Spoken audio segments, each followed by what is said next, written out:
Hello and welcome to Creating Heaven on Earth Marriages. So today we are looking at fornication, which is also a sexual sin, just like adultery. But fornication is the foundation for adultery. So if we want to overcome adultery, we have to deal with fornication. And so that's why we are discussing it today. Now, when I say fornication, it simply means premarital sex or sex outside marriage. So it therefore means that when you are unmarried and you go and have sexual intercourse, what you have done is a sin. And the name of the sin is fornication. Now, this is not from me. It is from the one who created your body, including your sex organs. And from the fact that if you are not married and you have sex is a sin, it therefore means that sex was created or is created for only married couples, not for adults. And I would advise that we stick to using the term fornication instead of premarital sex or sex outside marriage.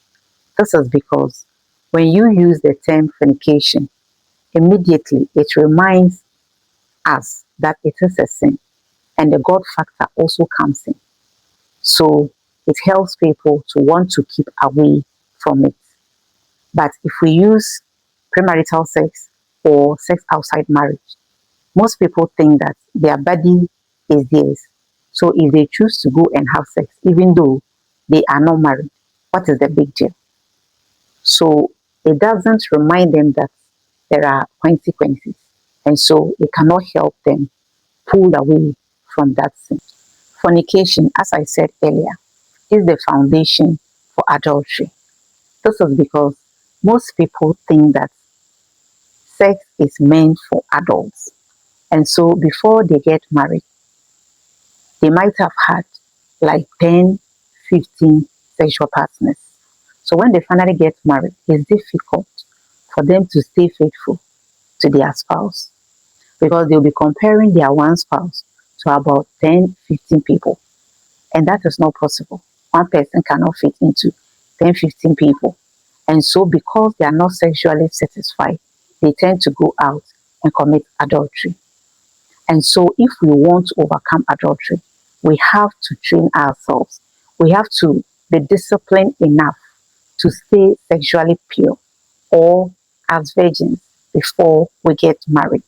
And then when we get married, we don't have anyone to compare with our spouse. And so whatever we get from our spouse will be the best because that's all we know. And so let's encourage ourselves to deal with this sexual sin because idolatry has done a lot of destruction to our marriage institution. So we can't just sit down and continue to watch. We have to do something about it to save our marriage institution.